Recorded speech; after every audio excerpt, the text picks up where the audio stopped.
نبی کریم صلی اللہ علیہ وآلہ وسلم نے فرمایا، ارشاد فرمایا، ہما ریحانتا یا من الدنیا، یہ دنیا میں میرے دو پھول ہیں، یہ دنیا میں میری دو خوشبوئیں ہیں، یہ دنیا میں میری دو خوشبوئیں ہیں، ہما ریحانتا یا من الدنیا، یہ دونوں دنیا میں میری کیا ہے؟ خوشبو کو کیا کرتے ہیں؟ ذرا توجہ کریں گے، خوشبو کو کیا کرتے ہیں؟ بولتے نہیں بھائی، سونگھتے ہیں۔ خوشبو کو کیا کرتے ہیں؟ سونگھتے ہیں۔ کسی نے بھی لگائی ہو تو ہمیں خوشبو نہ بھی سونگھے تو جب آتی ہے تو سونگھتے ہیں تو دماغ میں جاتی ہے نا۔ خوشبو کو کیا کرتے ہیں؟ سونگھتے ہیں۔ آپ سوچیں گے حضور نے کہا یہ میری خوشبوئیں ہیں۔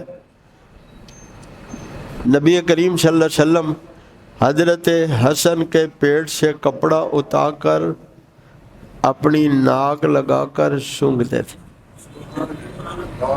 نہیں سمجھے؟ کبھی آپ بھی اپنے بیٹے کے آج کے موسم میں تو ذرا اٹھا کے تو سونگھنا، پھر مزہ آ جائے گا۔ آئے ہے پیغمبر حضرت حسن کے پیٹ سے کپڑا اٹھا کر کیا کرتے تھے؟ ڈر لگ رہا آپ کو بولتے ہوئے؟ اور میں حدیث کی بات سنا رہا ہوں، میں کو کس سے نہیں سنا رہا۔ حضور حضرت حسن کے پیٹ سے کپڑا اٹھا کر سونگھتے تھے۔ سونگھتے کیسے ہیں؟ خوشبو کو سونگھتے ہیں۔ آپ نے فرمایا یہ دنیا میں میری دو خوشبوئیں ہیں، اور حسن سے اپنی خوشبو سونگھتے تھے۔ حضرت حسن کے پیٹ سے کپڑا اٹھا کر مصطفیٰ سونگھتے تھے۔ کیا سونگھتے تھے؟ خوشبو سونگھتے تھے۔ توجہ کریں گے، بس دو باتیں سمجھانا چاہتا ہوں۔ پیغمبر علیہ السلام حضرت حسن کے پیٹ سے کپڑا اتار کے خوشبو سونگھتے تھے۔ حضرت حسین کے سینے اور گردن سے پیغمبر خوشبو سونگھتے تھے۔ ایک خوشبو وہ نسب والی ہے کہ یہ میری دو خوشبوئیں ہیں۔ حسن سے خوشبو حضور کی آتی تھی، حسین سے خوشبو حضور کی آتی تھی۔ آپ نے فرمایا میری دو خوشبوئیں ہیں۔ حضرت حسن سے خوشبو حضور کی آتی تھی، حضرت حسین سے خوشبو حضور کی آتی تھی۔ حضرت حسن کے پیٹ سے پر کیوں سونگھتے تھے؟ حضرت حسین کے سینے اور گردن سے کیوں سونگھتے تھے؟ حضرت حسن کے پیٹ سے اس لیے سونگھتے تھے کہ نبوت کی وہ جو خواہش ہے، آپ کو پتہ ہے حضرت حسن ناف سے اوپر حضور کے زیادہ مشابہ تھے، اور حضرت حسین نیچے والے حصے میں حضور کے ہیں۔ اللہ اکبر۔ پیغمبر علیہ السلام دعا کی ہے، 3 بار دعا کی ہے، یا اللہ میں شہادت چاہتا ہوں، یا اللہ میں تیری راہ میں شہید ہونا چاہتا ہوں، پھر زندہ کیا جاؤں، پھر شہید کیا جاؤں، پھر زندہ کیا جاؤں، پھر شہید کیا جاؤں۔ 3 بار شہادت مانگی ہے۔ پیغمبر علیہ السلام کو شہادت نہیں ملی، مقام شہادت ملا ہے، کیونکہ آپ کی وفات کا سبب وہ زہر بنا ہے جو خیبر میں آپ کو بکری کے گوشت میں ڈال کر دیا گیا تھا۔ تو آپ نے امت کو بتایا کہ جس کو زہر سے جس کی موت آئے اس کو شہادت کا مقام ملے گا، پیٹ کی تکلیف سے جس کی موت آئے اس کو شہادت کا مقام ملے گا۔ آپ کو مقام ملا شہادت کا، شہادت نہیں ملی۔ حضرت حسن کے پیٹ کو سونگھتے تھے، حضرت حسن کے پیٹ کو سونگھتے تھے، کیونکہ حضرت حسن کو بھی زہر دیا گیا، اور اسی زہر کی وجہ سے شہادت ہوئی۔ تو پیٹ سے حضور جہاں اپنی خوشبو سونگھتے تھے وہاں شہادت حسن کی خوشبو بھی سونگھتے تھے، وہاں حضرت حسن کی شہادت کی خوشبو بھی سونگھتے تھے۔ آپ جو حضرت حسین کی گردن سے سونگھتے تھے، جہاں اپنی خوشبو تھی وہاں شہادت حسین کی وہ خوشبو بھی سونگھتے تھے۔ بخاری شریف کتاب الجہاد میں حدیث ہے، شہید لایا جائے گا، شہید لایا جائے گا اور اس کے جسم کے حصوں سے خون ٹپک رہا ہوگا، بہہ رہا ہوگا۔ شہید لایا جائے گا، اس کے جسم کے حصوں سے خون ٹپک رہا ہوگا، بہہ رہا ہوگا۔ محبوب فرماتے ہیں لونہ کلون دم وریحہ ریح المسک، دیکھنے میں تو وہ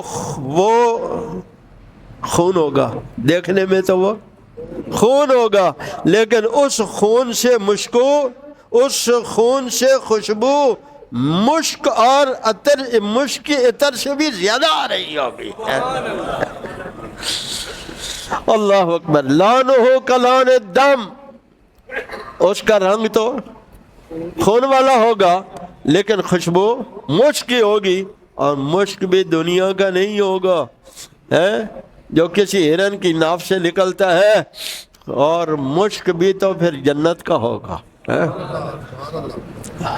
اب توجہ کریں گے، پیغمبر حضرت حسن کے پیٹ سے جہاں اپنی خوشبو سونگھ رہے ہیں، وہاں اس شہادت کی خوشبو کو بھی سونگھ رہے ہیں۔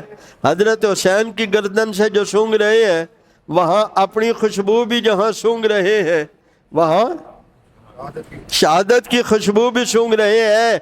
توجہ کریں گے، نبی کی خواہش شہادت وہ حسن و حسین کی شہادت سے پوری ہوئی ہے۔ نبی کی خواہش شہادت حضرت حسن و حسین کی شہادت سے پوری ہوئی ہے۔ اللہ ہمیں حضرت حسن حضرت حسین کی سچی محبت نصیب فرمائے۔ آل بیت سے محبت ہونا، ایک حدیث سناتا ہوں پھر بات کو ختم کرتے ہیں۔ آپ نے فرمایا دو چیزیں چھوڑے جا رہا ہوں، دو چیزیں چھوڑے جا رہا ہوں، ہاں ان کو مضبوطی سے پکڑ لو، ان کو مضبوطی سے پکڑ لو، گمراہ نہیں ہوگے۔ توجہ کریں گے، ان کو مضبوطی سے پکڑ لو، گمراہ نہیں ہوگے۔ تیسری بات فرمائی احدہما اعظم من الآخر، دونوں ایک دوسری سے بڑی ہیں، دونوں ایک دوسری سے بڑی ہیں۔ پہلی چیز کتاب اللہ، حبل مسدول من السماء الی الارض، وہ اللہ کا رسہ ہے جو آسمان سے زمین کی طرف لٹک رہا ہے۔ وہ کیا ہے؟ زور سے بولیے، اللہ کا رسہ کیا ہے؟ زور سے بولیے اور زور سے، قرآن مجید ہے، جس کو آج ہم نے چھوڑ رکھا ہے۔ اسکول کی عصری تعلیم، پہلے 6 گھنٹے اسکول میں، پھر 3 گھنٹے ٹیوشن میں، قرآن کے لیے وقت۔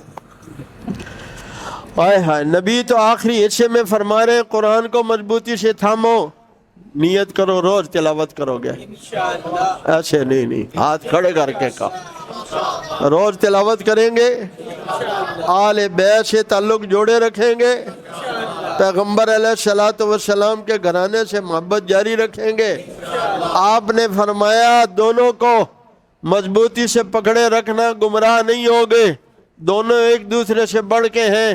قرآن آسمان سے زمین کی طرف اللہ کا لٹکنے والا رسہ ہے، اور فرمایا دوسری چیز اطرتی اہل بیتی، میرے گھر والے ہیں۔ توجہ کریں گے، حضور نے اگلا جملہ فرمایا، وہ ایمان افروز سنا کے آپ نے فرمایا لن یردا ولن یتفرقا حتی یردا علی الحوض، قرآن اور میرے گھر والے جڑے رہیں گے، ہمیشہ ہمیشہ جدا نہیں ہوں گے۔ حضور فرما رہے جدا، میرے گھر والے اور قرآن جدا۔